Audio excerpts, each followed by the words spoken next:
Assalamualaikum warahmatullahi wabarakatuh. Baiklah, perkenalkan nama saya Sasta Emilia, kelas M5 nomor BP 19101155310235. Saya akan menjelaskan sedikit pengertian etika penelitian. Etika berasal dari bahasa Yunani ethos, yaitu kebiasaan dan peraturan perilaku yang berlaku dalam masyarakat. Etika penelitian adalah aturan yang dipegang oleh peneliti dalam melakukan riset.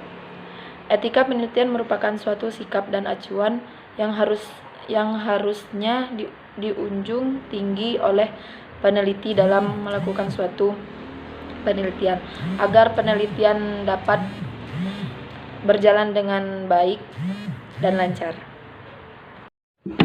Kemudian, mengapa kita perlu belajar tentang etika penelitian?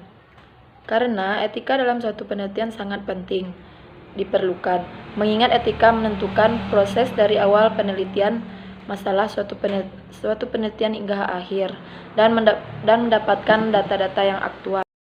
Kemudian 4 prinsip utama dalam suatu penelitian. Yang pertama, menghormati hakikat dan martabat manusia. Yang kedua, menghormati privasi dan kerahasiaan subjek penelitian. Yang ketiga, keadilan dan inklusivitas terhitung. Yang keempat, memperhitungkan manfaat dan kerugian yang ditimbulkan. Kemudian, pelanggaran etika kegiatan ilmiah yang sering terjadi.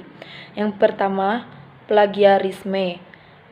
Dalam plagiarisme ini banyak terdapat terjadi peniruan atau copy karya plagiat. Yang kedua, tempel nama yang tak terlihat. Maksudnya yaitu titip nama, publikasi ilmiah, first author atau koresponden. Yang ketiga, penelitian hasil penelitian. Yang keempat, tidak menyusun laporan atau HP. Yang pertama, plagiat. Plagiat adalah pembuatan secara sengaja atau tidak sengaja dalam memperoleh atau mencoba suatu penelitian, tetapi menggunakan karya orang lain. Yang kedua, plagiator adalah orang perseorangan atau kelompok yang melakukan pelaku plagiat, masing-masing bertindak untuk diri sendiri, untuk kelompok, atau untuk orang lain. Kemudian, faktor yang mendorong plagiarisme. Yang pertama, tekanan formal. Informal merupakan untuk publikasi. Yang kedua, ketidaktahuan konsekuensi plagiarisme bagi korban dan plagiator. Yang ketiga, sistem sulit melawan plagiarisme. Plagiarisme dan sanksi.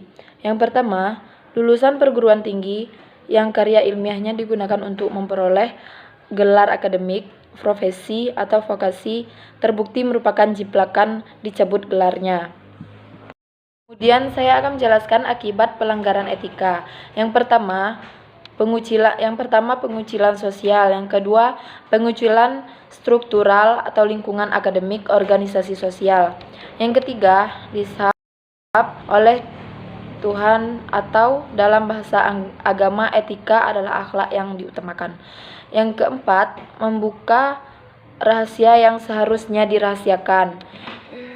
Yang kelima, tidak menghormati responden atau sumber informasi. Yang keenam, sanksi bisa dicabut gelar akademiknya, penarikan artikel ilmiah, dan bahkan pencabutan hak akademik lainnya.